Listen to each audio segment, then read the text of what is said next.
যাত্রা শুরু করেছি পাতায়া থেকে ব্যাংকক থাইল্যান্ড শহরে। যাত্রাপথে বাসে করে ব্যাংকক যাচ্ছি।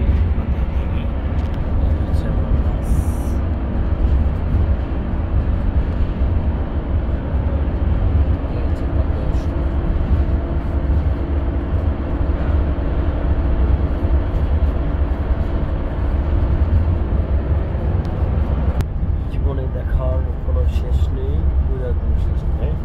যাচ্ছি পাতায়া ব্যাংককে, পাতায়ার সৌন্দর্য দেখে ফেললাম। যাচ্ছি ব্যাংককে, দেখে একটু ভিডিও করার চেষ্টা করলাম যে কত সুন্দর সিস্টেম তাদের, হাইওয়ে মানে অসাধারণ। কোনো রাস্তার সাথে কোনো কানেক্ট নাই, আদার্স কোনো বাজার মার্কেট পুরোটার সাথে কানেক্ট হাইওয়ে শুধু অলরেডি চলে যাচ্ছে। আমার মনে হচ্ছে যে 2 ঘন্টায় ওরা চট্টগ্রাম চলে যাবে বাস। এতটা দূরত্ব প্রায় 400-500 কিমি, সে নন স্টপ চলে যাবে, তেল কিছুই নেবে না, সে চলে যাবে। কোনো ব্রেক হবে না, নন স্টপ সে চলে যাবে। বিদেশ যাহাকে বলে, থাইল্যান্ড বাংলাদেশ সিস্টেমে তারা রুট প্ল্যানিং করে। যারা আমাদের সচিব, যারা আমাদের এই কারিগর, মাস্টার কারিগর, তারা আসলে মূর্খ। তারা থাইল্যান্ড আসে শুধু বউ বাচ্চা নিয়ে এনজয় করার জন্য, কিছু শেখার জন্য তারা আসে না। তারা মুড়ি মুড়ি খায়।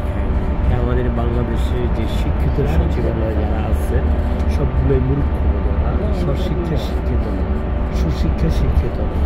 তারা শুধু টাকার লোভে পড়াশোনা করছে, টাকা হয়েছে, তারা বিদেশ ঘুরতেছে, কিন্তু দেশের কোনো উন্নতি নিয়ে তারা কাজ করে না। আমাদের চট্টগ্রাম হাইওয়ে, যে কোনো হাইওয়ের সাথে সবগুলো রেস্টুরেন্ট, বাজারগুলো কানেক্ট এখনও আছে।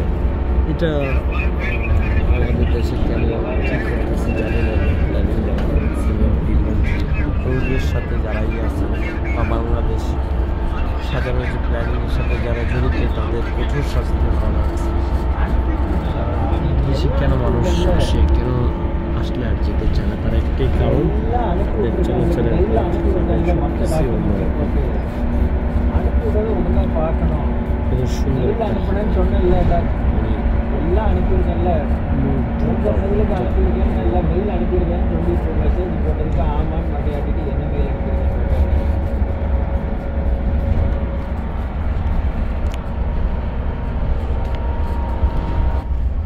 সবাইকে পাতায়া